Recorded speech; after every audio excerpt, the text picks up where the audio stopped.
Hello everybody and welcome to another Articulate Outburst podcast. This is episode 50. Can't believe I've been doing it that long. I thought I'd take my hat off as a kind of brief moment of recognition of the time I've spent on these streams. This one's slightly different in that we're going to go into some footage from the studio. So I think I tried to build up the anticipation of this episode to be significantly more interesting than the last.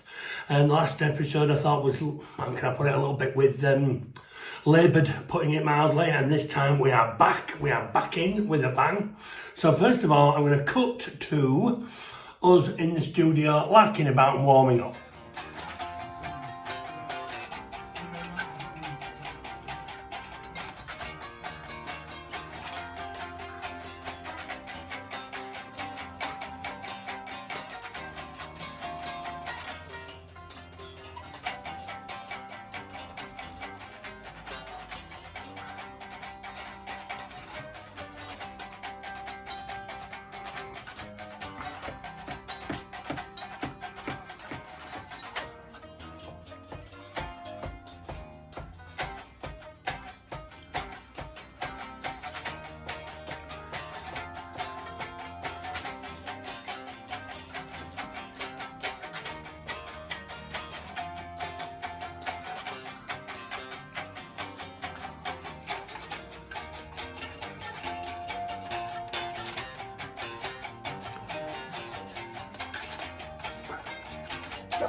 What else is on the agenda for today? So we got that one. Okay, and that shows that that's obviously just getting fingers moving on guitar frets. Can't stress the importance of this. Before you're recording, remember, recording studio time. It's incredibly expensive and you've got to make the most of it when you can. There's a lot of setting up, there's a lot of talking, there's a lot of buggering about, there's a lot of inactivity, truth be told. And obviously what we do is you go in with a guide track. So what we do is we all play together. It doesn't have to be perfect, it doesn't have to be spot on. It's just that when we lay the other instruments over the guide track, then ultimately the overlays are the ones that we keep. And then we ditch the one that we all played along, so that allows each instrument to be recorded individually. And then if you want to add to it with backing vocals and other things. So that was then warming up, and that was Sandstorm. And to be honest, it was a bit of fun, in that obviously when electric guitars aren't plugged in, they don't make much of a noise, but it's quite interesting. It's almost like a kind of Hayseed Dixie style. Look them up, they do country versions of very famous tracks, but either way it's got that kind of acousticy kind of country feel, and that's kind of Sandstorm. That's one of the tracks that we went in to record. It's off the new album. I think I've mentioned too many times before that we're looking to go not in a completely different direction, but a little bit more of an adult position on our music, a little bit more nuanced and a little bit cleverer. So that was Sandstorm. Let's have a look at what else we got up to while we're here.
There, as you can see, the music's a lot faster paced, guitar's a little bit more elongated, there's a lot more standing out there. What I do like about that clip is I love to see Grant is our producer, Grant Henderson at Loom Studios. Can't recommend him enough. He knows what kind of band you are, what you're aiming to achieve, and really kind of cultivates that kind of ethos to the point where he even knows when we could perhaps do better, and he throws quite a lot of his own opinions our way, and sometimes he just doesn't even include us. He just knows what's best and just does what he does best. A great person to work with. I can't promote him enough. You'll see on there as well, that's 1984, obviously, rattling away. It's I think I've mentioned it many times on this stream before, it's the 75th anniversary of Orwell's book, 1984, coming out. And interestingly enough, they're trying to cancel him by painting him as a misogynistic, violent man, which obviously anybody who's ever read his work knows exactly that's the exact opposite of him. But that's by the by. So that's 1984. And what I do like there, and it's kind of highlighted, is the Porter's drum beats coming into the chorus of it's 1980, that really kind of tease it up, and I think Grant's enhanced that for the purposes of the video. Again, I've got to say, very, very good. The next one you're going to see is Blue Check Marks. Now, this has got a lot of weird guitars on it. I don't obviously want to play out the whole of the songs and save the surprise for the big release day, but you're getting a flavour of what we're all about. So next one's up, 1984. I think you'll quite like the intricacies of the guitar. We've got the educator and the director putting their bits on.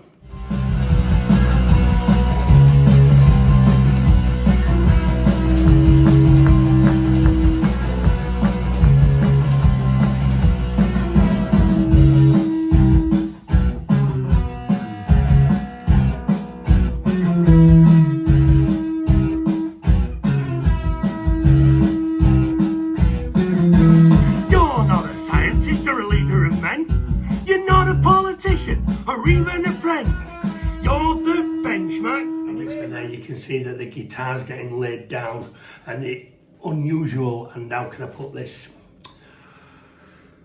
I don't know what to say, unconventional. There's an unconventional beat to those guitars. I think it's probably, I mean, I'm supposed to hate this record by the fact that I only entitled it and maybe put a couple of lines in there, so obviously from my point of view, I have to hate the record.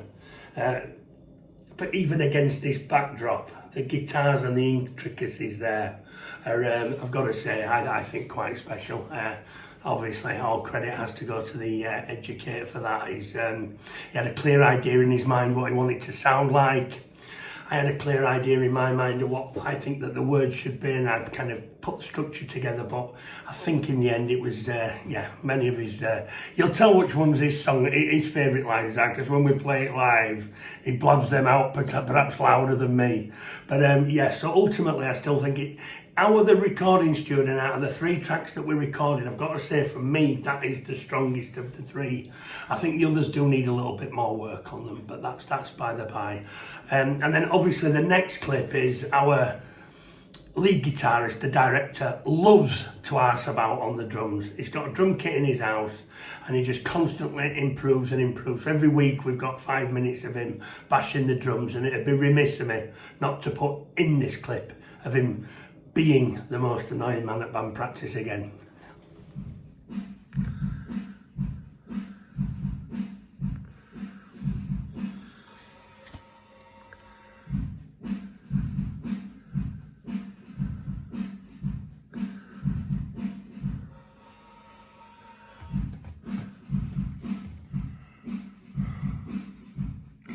I appreciate that was perhaps the most repetitive beat you're ever likely to hear from a drummer, but he has to have his day in the sun, and we all like that. At the end of the day, he loves it. It's the ridiculous expression on his face that always makes me particularly mirthful, should we say. So obviously the new rules are that these clips don't go on for longer than 10 minutes. I've been bollocked by the band. I should say told off by the band for the purposes of YouTube. So ultimately, we're going to end it there. So that's episode 50. It's us in the recording studio. For the next few weeks, I'm going to release the clips that we've got in the studio, because we're back in again in another 2 weeks. 2 weeks, we're back in again to record some more songs. And again, we're really advancing this. We seem to be on a bit of a high at the moment, and we seem to be doing quite how can I put it? We seem to have a bit of momentum. We came off a gig at the weekend that went pretty well. We were on last, so audiences do have a tendency to dissipate towards the end, but what can you do? That's just how it is. So there we go. So that's another Articulate Outburst podcast. Thanks for sticking with me. If you could like, subscribe, press the like button. If you could subscribe and share as much as you could. Obviously I put quite a lot into these streams, and it's obviously any band out there that thinks that anything's useful. If you go into the show notes, you'll see that there's 1,000,001 ways you can contact me. I like bad publicity, I like good publicity, I like a telling off, I like sarcastic comments, and I like anything. I mean, the band give me enough grief over these streams. So trust me, I have broad shoulders when it comes to criticism. But again, 50 streams, I'm incredibly proud. Most of these are unscripted.